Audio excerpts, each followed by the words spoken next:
When do you pick up a camera for the first time? I told my family I'm dropping out of college and I'm creating my own production company. I'm so excited for today's guest. Of the Saint, recording some of the biggest names in hip-hop. Drake, Nas and Hit Boy, Rick Ross, Russ, Diplo, Ty Dolla $ign, Corday, Jesse Reyez. Your network is your net worth. It's who you know. I never took no for an answer. This world that we live in is meant to keep us at the bottom. I know I'm meant to be on this earth to be able to just educate, be able to just help others, give the knowledge, like you're run with it. If you decide to go with it, like these are the path that I went through that will help you. Welcome back to another episode of Who Judges the Judge, the podcast meant to make you question the way you judge the world around you. I'm so excited for today's guest. If you don't follow him already, you need to. Of the Saint, media superstar, all behind the scenes. He is a genius with a camera, videographer, and has managed to take himself from low beginnings in Jane and Finch all the way up to literally superstardom, recording some of the biggest names in hip-hop, shared by some of the biggest names of hip-hop, sought after by some of the biggest names in hip-hop. I know you're grimacing, but it's so true, and you're so humble that I know you don't really own it, but you need to own it because I've been watching you for so many years. Thank you. We've been supporting each other behind the scenes. I think this is only the second time we've met in real life. The first time was at like, I forgot which event, but it was that event. Was that like that mansion party out in Brampton? I don't know what I was doing there. You didn't know what you were doing there. We just ended up there, and it was like, wait, it's you. It was great energy from the start. It was. But I've been watching your career and your hustle for so long, and it's honestly like, it's infectious. Wow. Like you see what you're doing and how excited you are by it. You just get excited for you. When I see each phase of your success, I get excited for you because I've been watching how hard you've worked to get there. Wow. It's amazing. Thank you. No, I really appreciate that. It's all glory to God, man. We're just taking everything day by day. I love that. Yeah. So let's start quickly from the beginning. Yes. Tell us a little bit about your upbringing. Who raised you? Where did you grow up? What was life like from the start for you? Absolutely. Born and raised in Jane and Finch. Yeah. You know, born in Humber River Hospital. Lived at 20 Tomore Drive. Came from honestly, from humble beginnings. My mom, she did everything in her power to just kind of make sure that that I stayed off the streets. Only child, but I'm grateful for her. Just be able to. She was an entrepreneur herself. She's from 15 years ago, just always had the hustle mentality, was building a business called Find Your Beautiful to empower women and being like a coach to other women. And so seeing her from a very young age, seeing my grandfather who's another hustler, and then also my aunt, Rosemary, as another hustler, entrepreneur, seeing all of that at such a young age is kind of pushed me to be that same hustler at a young age. I used to, just didn't ask no questions, just anything that I wanted to do, I'll do. Let me go get $5. I knew my mom, didn't. And it was I didn't want to ask my mom for money. Let me go do a garage sale for myself to go get $5 to get candy at a convenience store. Wow. But yeah, my father, he knows it's very lovely man, but he has struggles. He's in and out rehab. Really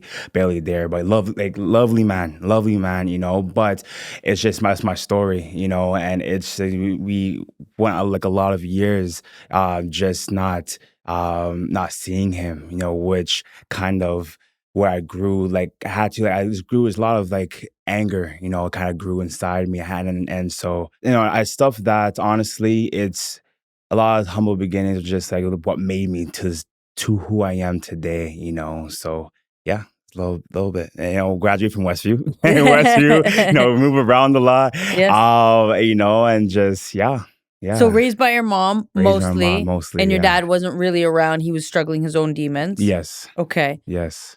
You said your mom did everything she could to keep you off the streets. Yes. Which says a lot for someone growing up in Jane and Finch. It's not easy to keep a young boy without a father figure, especially, or older brothers who might be able to help save you from that lifestyle. this is sort of a hot topic right now in media as well, is like young racialized men that are coming up in community housing who are drawn into the streets, drawn into that Yeah. life. Yeah. What do you think did it for you? What did either your mom do or your circumstances do or your family do that made that difference for you so that you avoided that lifestyle? So sports. Honestly, Really? I was like, yeah, they always had me in programs. Okay. It was just especially like in Jay and Finch, always in like basketball programs right at Driftwood, and I didn't start playing like house league soccer since I was like 9 years old, but that was my keep away. That was okay. I have something to work towards. 'Cause I want to become a professional athlete, Wow. and so just being around, even though like I said in high school or being around certain things as a kid, I should not have been around, like I've seen gunshots go out, just happening within the streets. I've seen my mom go through things that like a kid should not experience, right? And I've seen high school like kids skipping class to be able, smoking weed, all the aspects, just gun violence, all these things. But it was soccer that I'm like, no, I'm not going to be involved in that because I wanted to be different. I am different. I knew I was different. Okay. So that's what really kept me away. Now, you have a very, very strong religious faith. Yes. Anyone who goes to your page can see it. We'll talk later about the 21-day water fast that you did, that for you, you did to help bring you closer to God Amen. and help bring you closer to spirituality. Whereas most people in this world that are fasting are doing it to like lose weight and look skinny. Yeah. And that was never the goal throughout, your posts about it at least were all about this is teaching me discipline. This Yes. is teaching me obedience. This is bringing me back to God. Yes. Did you have that faith in you from the time you were growing up, or is that something you found in your adulthood? Not that you're in your early 20s, you're No, still young. yeah, no, honestly, like I was always in the church, Okay. right? So as a kid, I was always curious. You know, um, God has always, it's kind of had a protection, even though the enemy was trying to like get me away. And he definitely had me for a bit. I was in the world. Even though the way I was going to church, I was still doing worldly things. Like I started off doing YouTube, doing stuff I'm not really Right. like just doing nonsense, like and just flirting with girls or just doing pranks, and it got to a point where I got to a relationship where she wasn't, kind of like, like say spiritual, wasn't into God, where it's like I'm and we're kind of I got comfortable. I don't even blame it on her. I got comfortable where I pulled myself away. I pulled myself away because is it because I really believe, and now I know, knowing is like when you're in a relationship, you gotta be equally yoked, right? If you're not, then it's gonna be spinning around in circles. Right. So because going to that, it was just okay. Like I fell off, with that relationship with God for a very long time.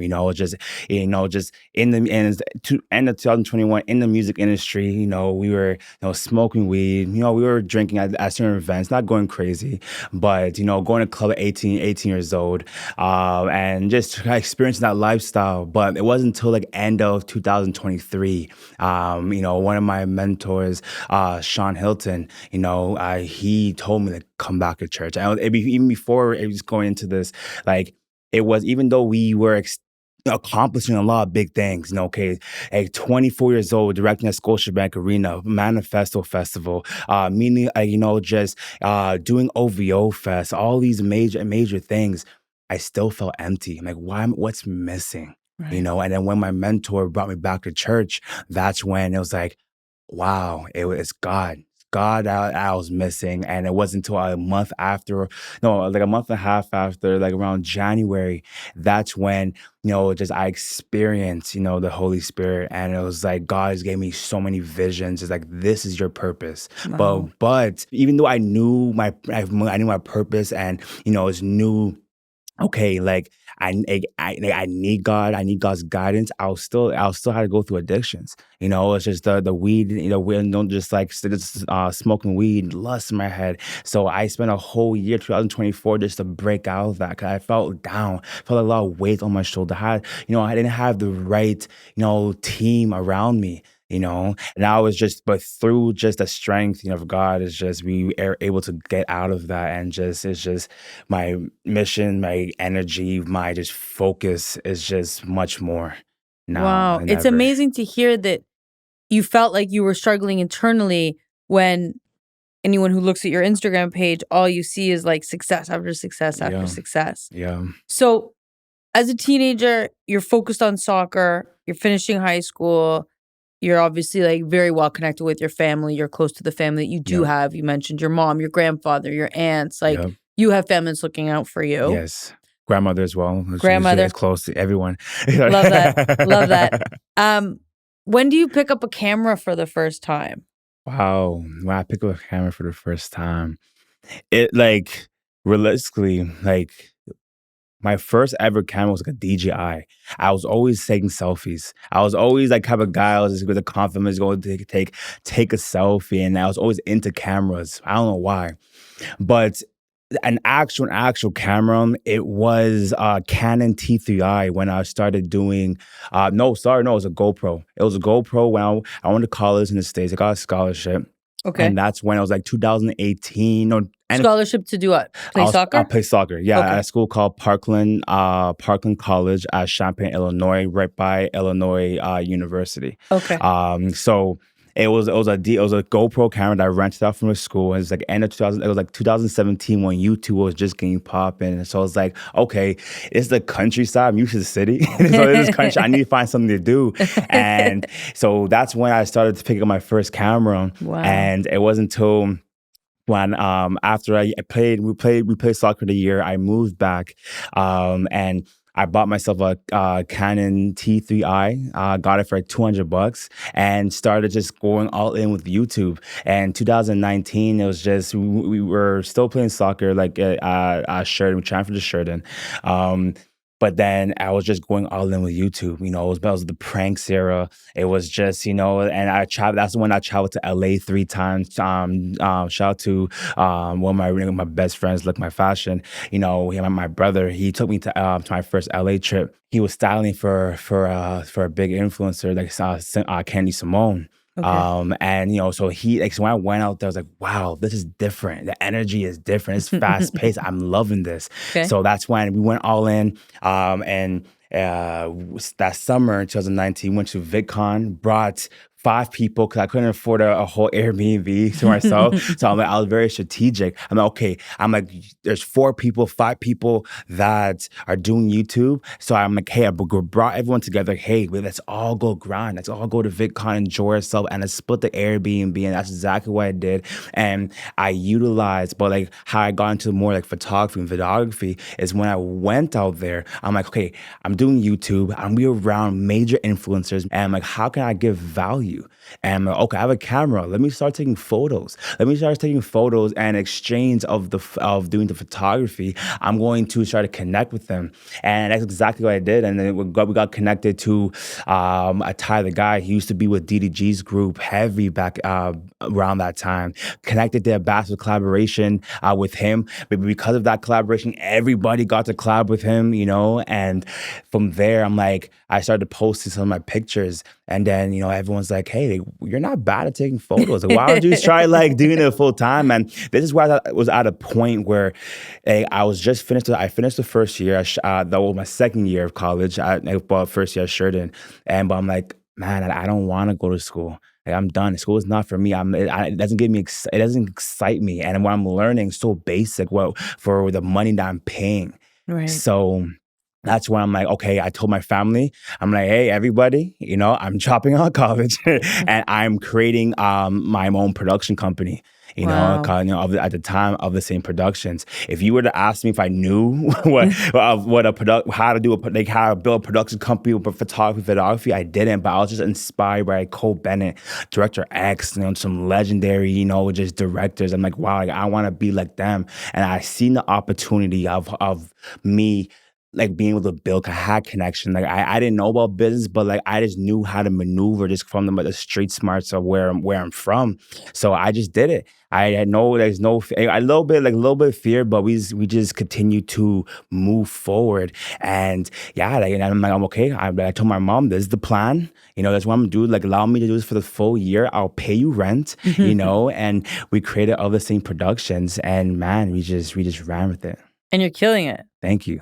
Killing it. Thank you. So, how'd your family react when you said, I'm dropping out of college? Because you obviously worked very hard to get that scholarship. Yes. Like getting an athletic scholarship as a Canadian boy to the States is huge. Like that's not an easy feat, number one. Leaving aside the fact that you're Canadian going to the States, you're from Jane and Finch. Yes. So it's not like you're running in circles where, your neighbor's father can make one phone call and send you off to, a top tier school. Like it's a different struggle. And so you've overcome all of those hurdles to land the scholarship. And now 2 years in, you're like, yeah, no, I'm going to walk away from this to do something that I never planned on doing before and don't have the background. Amen. Like, how did your family react? Oh, man, it's... no, everyone's disappointed. I want to tell you, every single day, my abuelita, my grandmother, I had my aunt, like my aunt cried beside me. Like everybody was against me.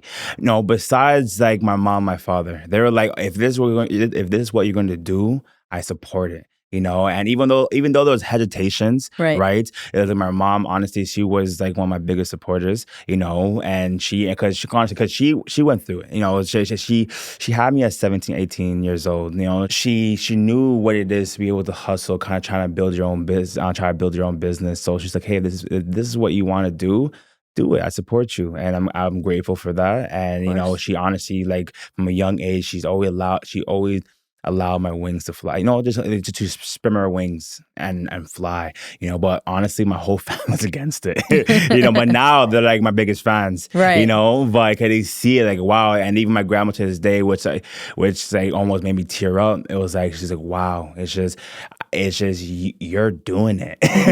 You're doing it, and you're creating your own business and you're getting major gauge. Like, I'm proud of you. And so I was like the best feeling in the world. But yeah, I know, like, honestly, everybody's against it. Everybody, You said something originally. You said you had some fear, but just a little bit of fear. Yes. So I'll be uncomfortable. Of course. Yeah. But don't you find that the things that are the scariest are the things that are the most worthwhile to pursue? It is. Like, so many entrepreneurs don't want to talk about the fear. Yep. But for me, I've always found like the fear to be a motivating force. Like when something feels like scary to me or uncomfortable to me, that's how you know it's right. I'm like, okay, I have to pursue this. I have to conquer that. Yep. And I really find fear to be motivating. Yes. I don't feel it very much. I think also because of like my background, like I've talked about that quite a bit. I think that the scariest thing that I will ever go through in life is like being out on the streets as like a teenage girl. And so if I overcame that, like nothing else can be scary. I don't get scared of a courtroom. Nobody in there is trying to like hurt me. I don't know how you do that, man. Be in a courtroom and just be able to just be able to just defend, and just I don't know. I see suits, and, and it's like I'm like that's like a scary place to be in. And it feels like home to me now. Amen. So, yes. So yeah, I think that fear is a motivating factor for sure. No, it is.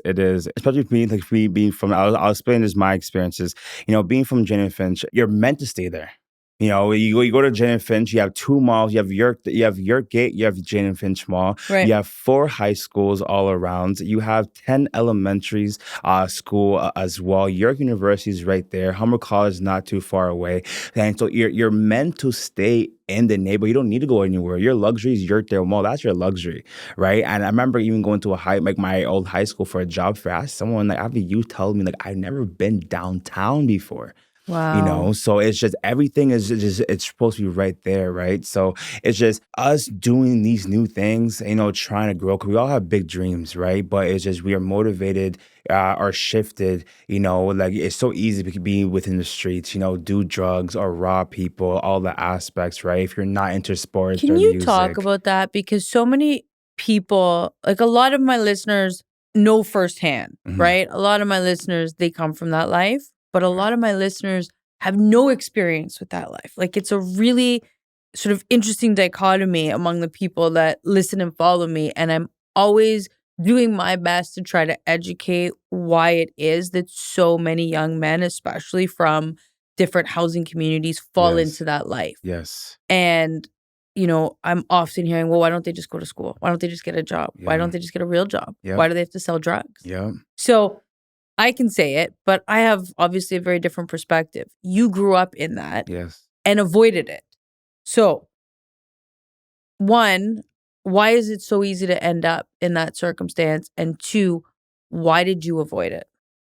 So to answer your first question, it's the reason why is because a lot of youth, the parents are not reparenting their kids, and it's a lot of traumas being passed on because look, so a lot of immigrants coming into the country, right? A lot of people are just okay, they're either like being traumatized, being hit, so you're taught, and then you eventually start not liking your parents, the father is not there, right? Or if the father is there, both parents are working. So that you have both parents, and I've been through it. It's just they're working at early in the morning. They come, they make food, and they go to bed. But the parents are stressed. So even like when the kids are trying to get some love from the parents, the parents never got love from their parents. So it's hard for them to then transfer that to their kids. Right. Or let's say there's a single mother home, so now the mother has to work 3 jobs, and then now the child, the kid has to. They have siblings. They're becoming adults at 14 years old, 13 years old, have to take care of the children of their siblings when the mom is not there. So Right. you don't get the opportunity to be a kid, but then you're seeing your parents struggling, and you're as let's say like for a man, and then you're like, how can as a man I fix this? But then you see your OG with a Benz wagon, or with a Benz, a BMW, and like, how can I now be like him? Because I want to take care of my family.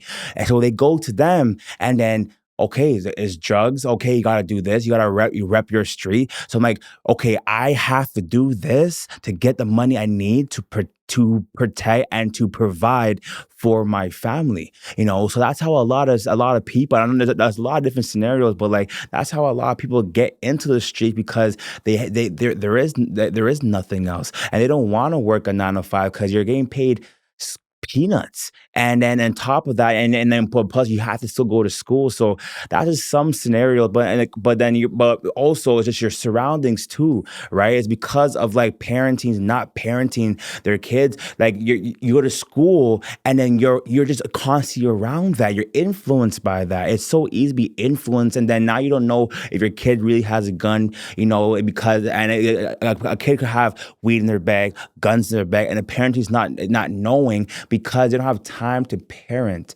And so that's the biggest thing, that is the reason why. And for me, if it wasn't because of sports, I've honestly might have been influenced to do like the same thing, But with my mom, like I experienced that. Like my mom had to go work at 6 o'clock in the morning.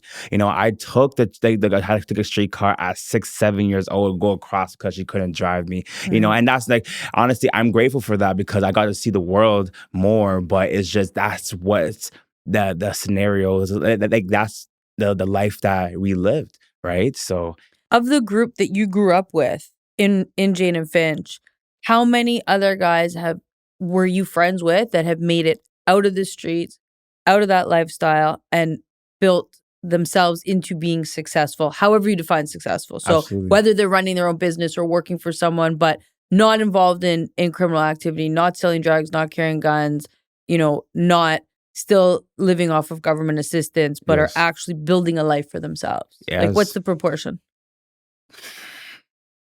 Like, do you consider yourself an anomaly? Yeah, like I know people who are successful from Jay and Finch, but you're Yes. talking about my circle? Yes. Yeah, Yeah. none. Yeah. I'd be real, like none. Like it was like, and there's nothing wrong with it. Like, but like, I have certain people who are still the same. Yes. I walk. I'm like, why? I see people who are the same. It's just it's just working 9 to 5. No, working a 9 to 5, that's okay. Working a 9 to 5 is okay, but they're the same. There's no growth. There's still the same mindsets as teenagers. And the biggest thing when you're from that Virginia Finch, you grow a lot of trauma. Like I had a gun to my head at 15 years old.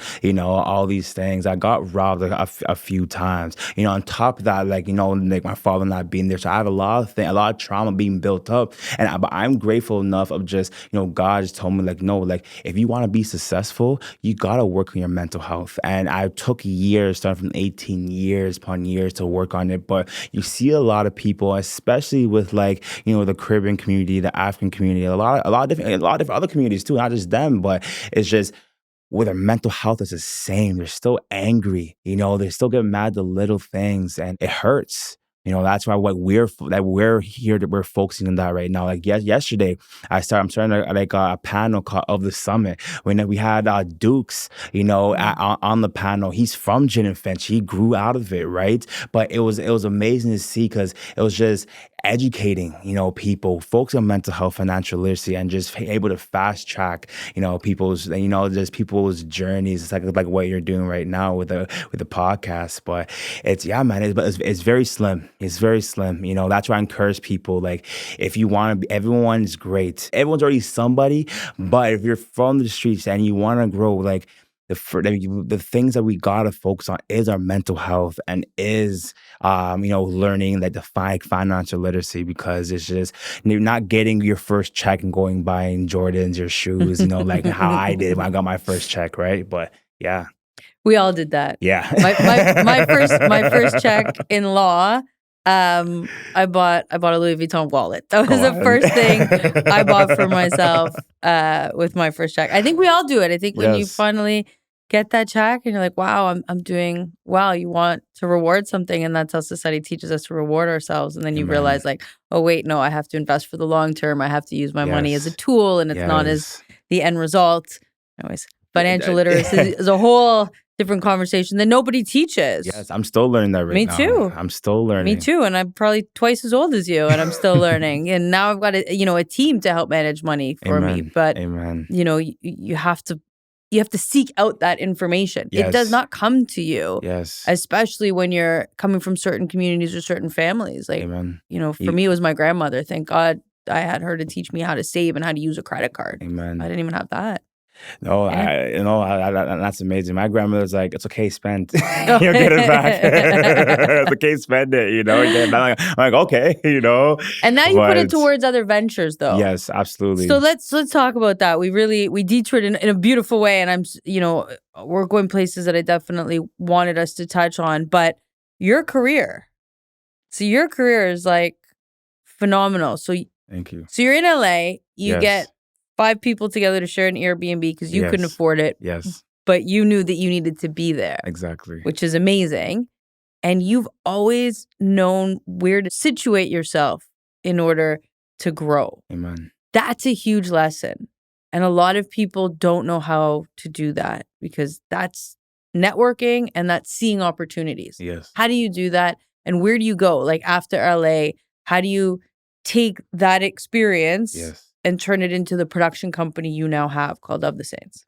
It's just constantly being able to put yourself out there, as a just a young guy. It's just I've always been outgoing, I've always been okay. I always took chances. I always let's just be in these rooms, even though I'm just we just gotta go. It doesn't matter how, we just gotta go. I spend the money, even though I had maybe $500, $600 in the bank account. I spend the money, and I didn't care, because I knew okay, if I'm in these rooms, I just know I'm gonna connect with somehow. I just had faith something's gonna happen, and that opportunity. And I just want to teach everybody, it's your network is your net worth. It's who you know in this play. And know it's yes, if you can go to school and all those aspects, but it's who you know of that. And they're good people. They're gonna help you, put you in, just kind of put you in place. I never took no for an answer.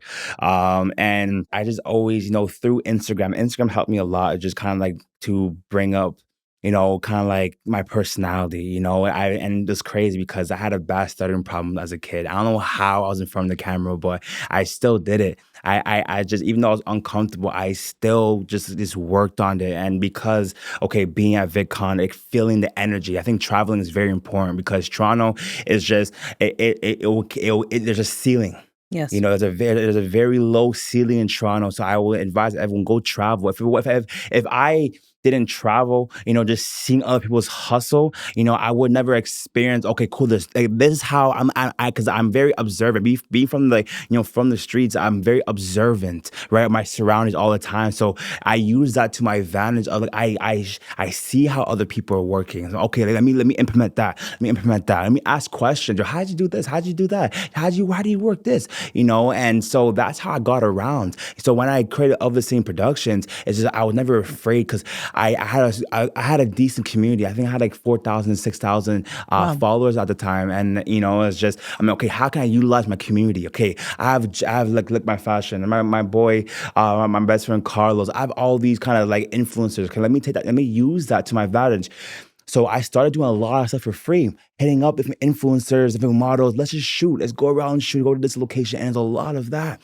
And then people saw the hustle. So then people were like, okay, come to LA. I want to pay for your travel to go to LA. So that's the third time going to LA that year. And I'm meeting up with like the Shea Frost. I'm meeting up with like different kind of producers. I'm being put in these rooms, and I'm around like, great people where I can be utilizing, ask questions, and utilize and help build my brand. Because now people are like, how is this guy just starting 3 months and he's in these rooms? Yes. But I tell people like a lot of people focus on the money when you're starting off. Even now, like I don't focus on the money. If I see the opportunity, I'll do it. Opportunity is more valuable than money because you can. It's like okay, there's one event happening, right? I go to that one event for free, but in my head, I'm like, there's 100 people here, so I have an opportunity to network with 100 different people, but I was never always perfect. It took me a lot to go like how I am right now. I'll go talk to anybody,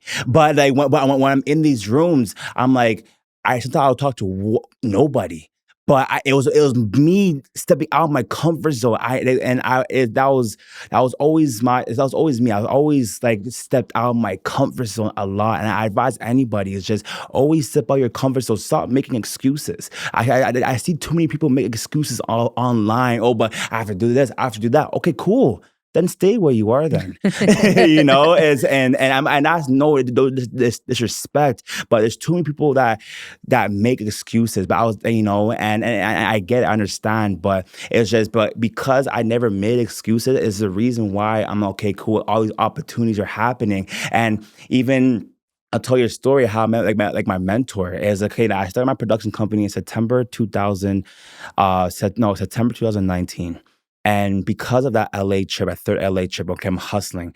I got so someone flew me out to LA, and then we were supposed to go to New York, but it never happened. But then I still reached out to someone in New York. It's like, I'm like, hey, I see your hustle. I love to do the photo shoot, and it's crazy how God works because then that connection, went from okay, I'm actually opening up for Stally, in Toronto, and I was in LA and like around like, I think October. But he's like, I'm open up for Stally in Toronto in November. Hit up my manager, shout out to Ken, who opened those doors to my first concert. So I'm like, perfect, and then that's the power of reaching out. You never know where it can take you. So I'm doing my first concert. I'm shooting. The photos were horrible, but 'cause I'm using like a D3. A old digital camera. It's not good at low lighting, but I'm still there shooting. But because of my vibe and because I'm so like, I'm naturally joyful. People just like my work wasn't the best, but people just love being around me, right? So because of that, and because that those connections, I was able to now get a new connection. And then I one thing about me, I'm never afraid to ask questions. So even though I'm like, okay, Stally's Instagram, I'm like, okay, like he's doing good, but like there's so much more that we can do. So I hit the manager. I'm like, hey Ken, I'm like, Stally, like I see like I love the travel. I mean, this is the time I'm working like I'm packing boxes for this company not too far away from here. Me packing boxes was me funding for my business. So I'm like, okay, but I reached out to Ken and I was like, hey, I'd love to come to Atlanta to shoot for Stali. He's like, all right, bet, we'll do it up and make it happen. And I found out Ken lived in New York.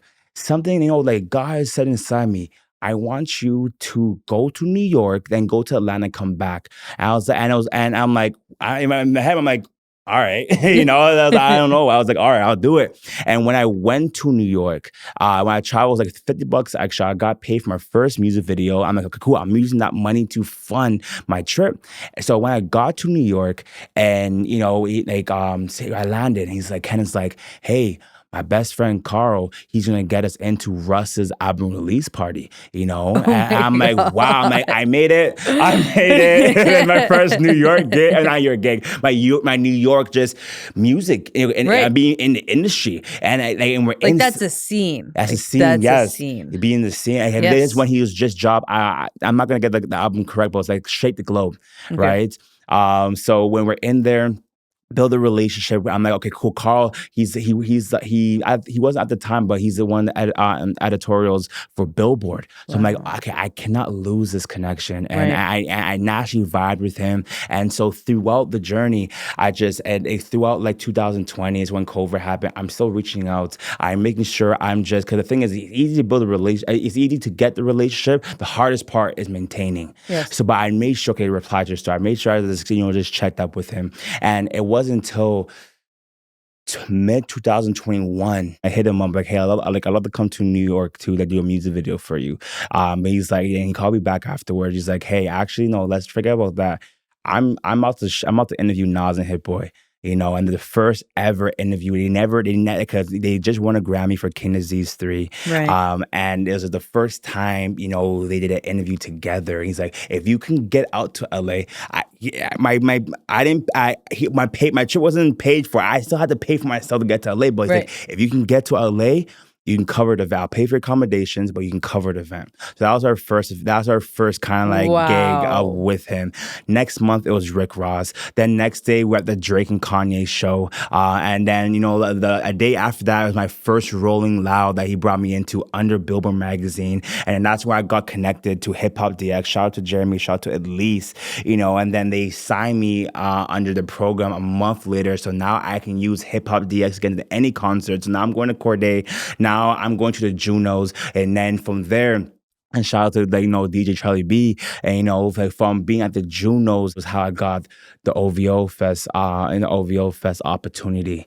And it's just, being at Rolling Loud Miami, I see that he was producing the event. So I'm like, oh shoot, I got his number because I took a picture of him at the Juno carpet, and then I sent it to him right away, and he loved that. So he sent me his number and everything. So I'm like, okay, I see he's producing it. So I'm like, okay, now I'm gonna hit him up. I'm like, and just do anything. I told him anything you needed. It's like 5:00 in the morning. I texted him, and it's like, yo, I'd love to do the Drake event. He's like, text me tomorrow. I'm in the airport. I'm hustling. I'm like, I'm just like anything. Like, text me tomorrow. And it's crazy how God works, because I go to an event and I seen him there. And then from me seeing him there, because it's 2 days from OVO Fest, and that's from seeing him there, that's when then so I'm like, yo, come to the event and everything. But I say this because, shout out to Carl, he's been a big bro, big mentor, and just, putting me in places I just really need to be. Which is obviously amazing. You've obviously had some really phenomenal people who have helped elevate you. Yes. But you have been the one to create those connections. Yes. You have been the one to see that connection is going to lead to the next and the next and the next opportunity. I have to say, shout out to Four Corners as well. I met him. I know because he's done, honestly, a lot of major things.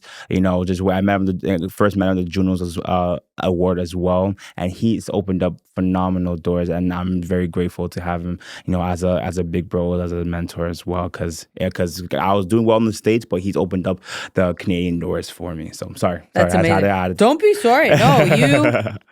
Honestly, highlight everybody, obviously, to give them the credit that you think they deserve. Yes. But I think for people listening to this, it's so easy for us to think oh, you're lucky you met all these people. Oh, Yeah. you're lucky you got all these opportunities. I hear that all the time. Yep. Oh, it must Oh, be man. nice. Oh, you're so No. lucky. No, you saw a path Yes. to situate you on your journey to success. Amen. You saw that path Yes. and you followed it. Yes. You took those steps. You reached out to those people. You took those photos. You Yes. sent them those photos. Yes. There's people who see the path, see an opportunity, and they don't move their legs on that journey. Yeah, it's true. And Very so true. that's huge, Very true. and I'm hoping that for some of the individuals who might be struggling to find their path, they hear this and they're like, wow, this kid from Jane and Finch who got no handouts, nobody handed you anything.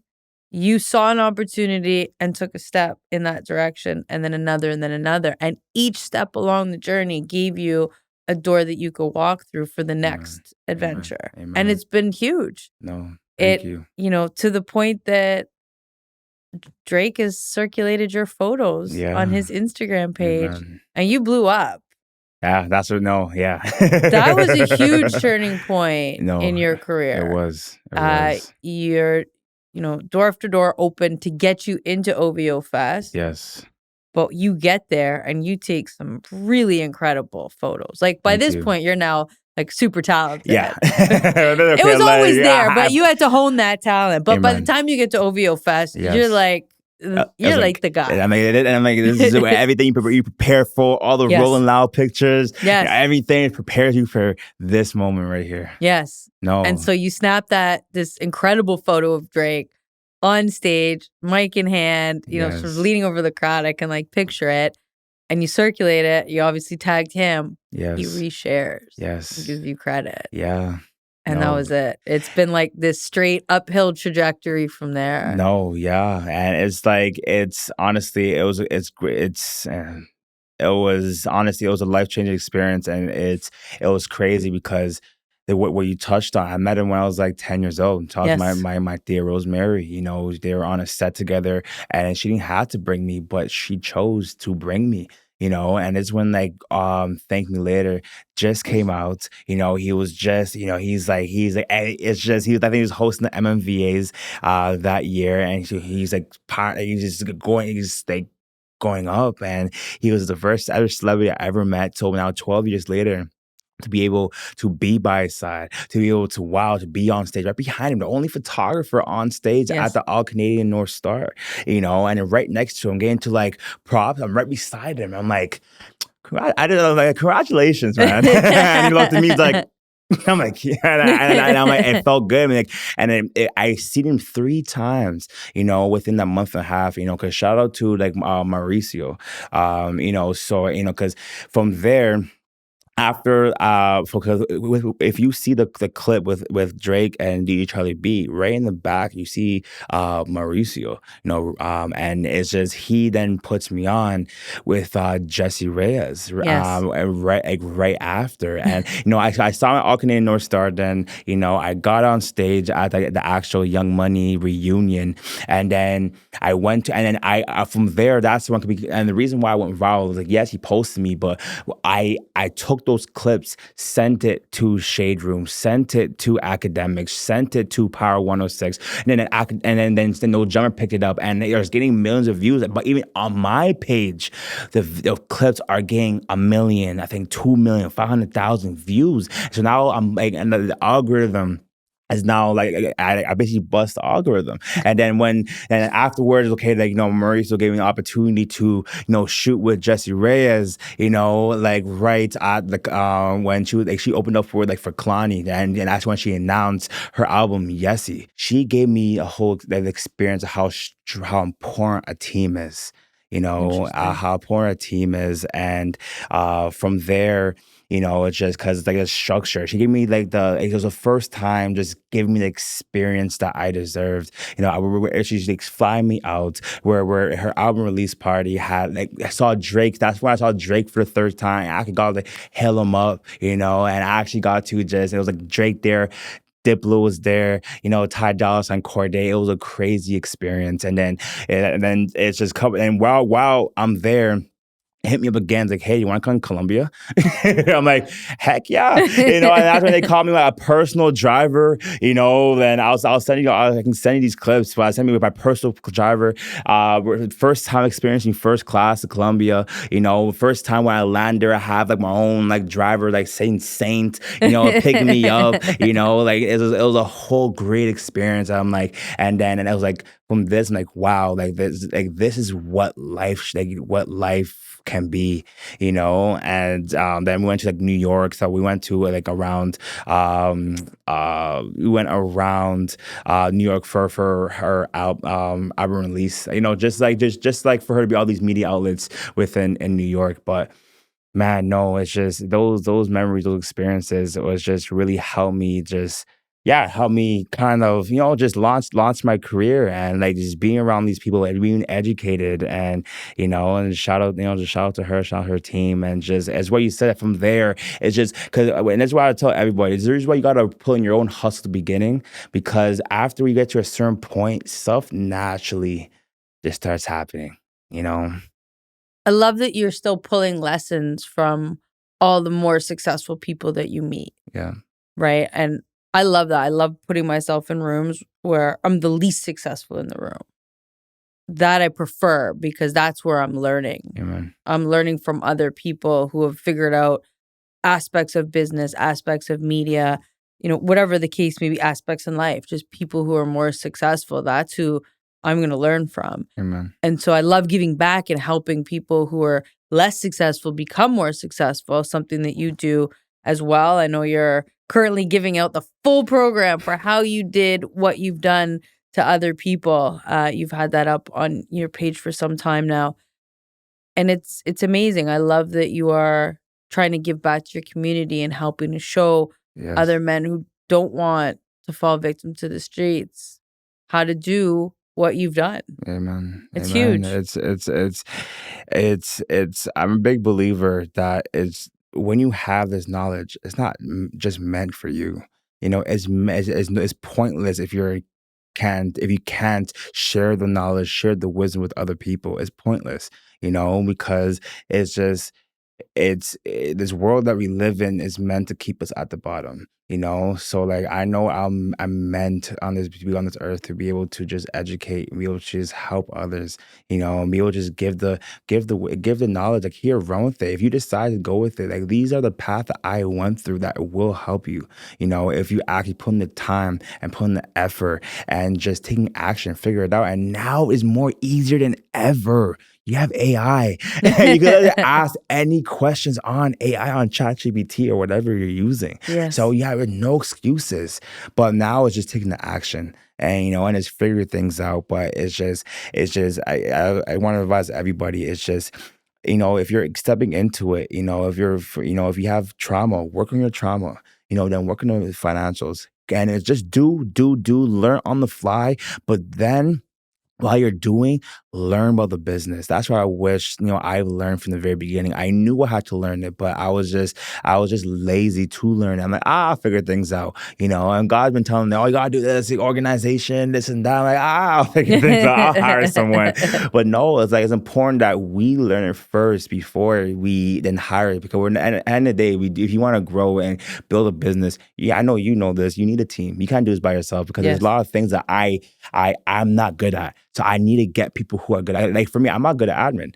Okay. I do, but I'm not good at admin. So Right. now it's like, we're hiring an assistant, to be able to take care of that, and then now when we're in a position where it's just, I've done a lot of things and I'm backing up and focusing, like, I want to just focus on the business, because we're transitioning my production company to an online marketing agency, and we're backing up and just be able to focus on like just taking advantage of what we have and give other people now opportunities. It's amazing. I cannot wait to see what's next for you. I truly am so excited to see where your journey takes you, because I've seen where it's come and the success that you've enjoyed and what you're giving back at the same time.